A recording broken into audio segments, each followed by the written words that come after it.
మాట్లాడదాము. హలో బాలాజీ గారు, నమస్కారం అండి. ఈశ్వరి గారు వినిపిస్తుందండి? హలో ఈశ్వరి గారు, బాలాజీ గారు. బాలాజీ గారు, అవునమ్మా, నమస్తే. యా అండి, బాలాజీ గారు, మీరు ఒక సైకాలజిస్ట్ గా ఉన్నారు. సో మీరు చెప్పండి, ఇప్పుడు 498 సెక్షన్ ఏదైతే చేంజ్ అయిన BNS 85 సెక్షన్ ప్రకారము ఎక్స్టార్షన్ అనేది జరుగుతుంది. ఇదంతా కూడా ఒక ఎక్స్టార్షన్ బిజినెస్ లా మారింది, లీగల్ గా కూడా లీగల్ బ్లాక్ మెయిలింగ్ గా మారింది. అంటే విమెన్ కి ఇది ఒక వెపన్ గా అయితే దొరికింది అని అంటున్నారు. సో దీనిపై మీరు ఏమంటారు? అవునమ్మా, అంటే ఇప్పుడు ఉన్న చట్టాలు మన రాజ్యాంగం ప్రకారం ప్రతి వ్యక్తికి కొన్ని హక్కులు కల్పించడం జరిగింది. ఈ హక్కుల్లో కొంతమంది మిస్యూజ్ చేయడం, దానివల్ల కొంతమంది నలిగిపోవడం సమాజంలో మనం స్వతంత్రం వచ్చిన దగ్గర నుండి చూస్తున్నాం.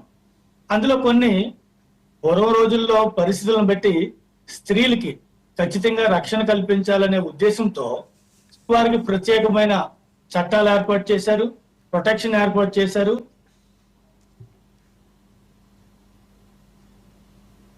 కాపాడడానికి ప్రత్యేకమైన చట్టాలు తయారు చేయడం జరిగింది. అయితే రాను రాను కాలంలో అనేక రకాల మార్పులు వచ్చాయి. ఈ మార్పుల్లో వారికి అనుకూలంగా కూడా చట్టాన్ని మలుచుకోవడం, ఇతరుల వ్యక్తులను కొంచెం అనుకూలం లేకుండా చేయడం అనేది మనం గమనించడం జరుగుతుంది. అయితే అందరూ అలా చేస్తున్నారు, అందరూ మిస్యూజ్ చేస్తున్నారని కాదు. ఇక్కడ మనం రెండు విషయాల్ని సామాజిక కోణంలో కూడా ఆలోచిస్తే కొంతమంది నిజంగా సఫర్ అవుతున్నారు. వారికి చట్టం ఖచ్చితంగా కాపాడాలి, వారి వైపు కొమ్ముకాయాలి, వాళ్ళని రక్షించవలసిన బాధ్యత చట్టానికి ఉంటుంది. అదే సమయంలో కొంతమంది నాలెడ్జ్ని పెంచుకొని సలహాలో కొంత లీగాలిటీస్ని వాళ్ళు పొంది కొంతమంది పురుషుల్ని వేధించడం. ఈ మధ్య కాలంలో ఒక కేసు చూసాం, ఆయన సూసైడ్ కూడా చేసుకున్నాడు. నేను చట్టం మొత్తం నా లైఫ్ అంతా తిరిగాను, పోలీసుల దగ్గరికి వెళ్ళాను, కోర్టుకి వెళ్ళాను, ఎక్కడికి వెళ్ళా కూడా నా బాధ వినలేదని పెద్ద ఒక మెసేజ్ పెట్టి తన ఆత్మహత్య చేసుకోవడం జరిగింది. దీనికి కారణం ఏంటంటే సరైన ఇన్వెస్టిగేషన్, అంటే ఒక సంఘటన ఏ విధంగా జరిగింది, ఎందుకు జరిగింది, అందులో నిజం ఉందా అబద్ధం ఉందా అని గమనించవలసిన అవసరం చట్టం పరిధిలో ఉంటుంది. పోలీసులు పరిశీలించవలసి ఉంటుంది. ఎందుకంటే ప్రతి ఒక్కరం కూడా నేను మంచి వాళ్ళనే, నేను తప్పు చేయలేదు, నాకు మీరు రక్షణ కల్పించండి అంటారు.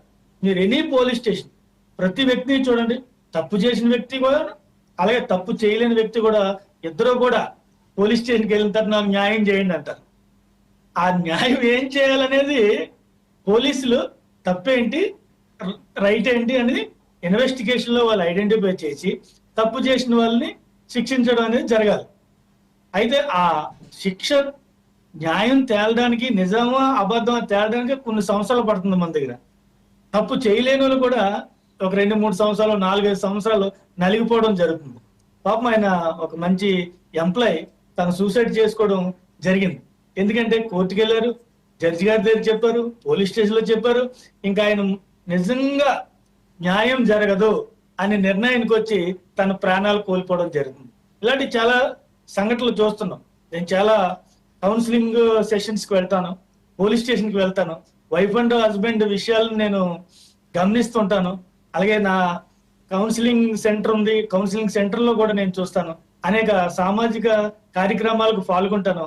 ఇక్కడ కొంతమంది ఇగోజ్కి పోయి నేను చూస్తాను అని నాకున్న అవకాశాన్ని ఉపయోగించుకొని వాటిని మిస్యూజ్ చేయడం కూడా జరుగుతుంది. అంటే తర్వాత విషయం, అంటే అది నిజమా అబద్ధం, ఈ లోపు కోర్టుల చుట్టూ తిరగవలసిన పరిస్థితి వచ్చి విసుగు చెంది ప్రాణాలు కోల్పోయే వ్యక్తులు ఉన్నారు, చాలా మంది ఉన్నారు.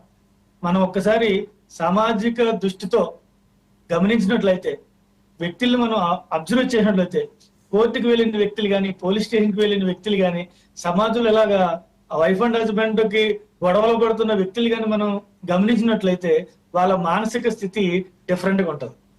వాళ్ళ మానసిక స్థితి, ఎందుకురా బాబు నాకు ఈ సంఘటన వచ్చింది, ఎందుకు నేను ఇలా సఫర్ అవుతున్నాను, దీనికి అసలు సరైన పరిష్కారం ఏంటి తెలియక, తోచక, పరిస్థితిని అంచనా వేయలేక ఏం చేయాలో తెలియని పరిస్థితుల్లో వాళ్ళు ఉంటారు.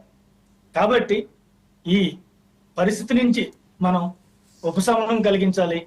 లేక జనాలకి అర్థమయ్యేలా చెప్పాలంటే మనకున్న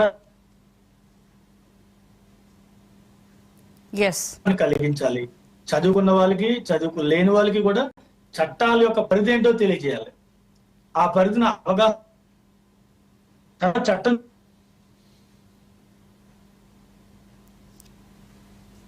ఉన్నట్టుగా ఉన్న చట్టాలే కదా, చట్టాలు ఉన్నాయి, వాటి పవర్ ఇది. పురుషులకి ఇటువంటి హక్కులు ఉన్నాయి, స్త్రీలకి ఇటువంటి హక్కులు ఉన్నాయి. వీటిని ఈ విధంగా మీరు ఉపయోగించుకోవాలి. ఒకవేళ మిస్యూజ్ చేస్తే మీకు మరలా తగిన పనిష్మెంట్ ఉంటుందనే ఆ విషయం వాళ్ళకు కూడా తెలియాలి. మిస్యూజ్ చేసిన వ్యక్తులకు కూడా పనిష్మెంట్ ఉండాలి. ఒకవేళ నిజంగా తప్పు చేస్తే ఏ వ్యక్తి అయినా కూడా, స్త్రీ అవనివ్వండి, పురుషుని అవడం అని, సమాజంలో అందరూ సమానంగా ఇప్పుడు మనం పరిగణిస్తున్నాం. ఇద్దరికి న్యాయం సమానంగా ఉండాలి. ఇద్దరూ సమానంగా హ్యాపీగా బ్రతకాలి. సంతోషంగా, రక్షణతో, భద్రతతో సమాజంలో జీవించాలి. అన్ని హక్కులు మనకి ఉన్నాయి కాబట్టి ఇద్దరికి ఈక్వల్ గా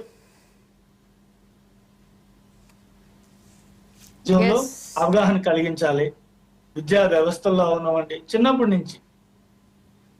మనకు ఒక విషయం ఏంటి, ఇందాక మన క్వశ్చన్ మీరు అడిగినట్లుగా బిగినింగ్ లో స్త్రీలు ఎక్కువగా మిస్యూజ్ చేస్తున్నారు. అందరూ అన్ని రకాల చట్టాలు కూడా మిస్యూజ్ అవుతున్నాయి మనం గమనిస్తే.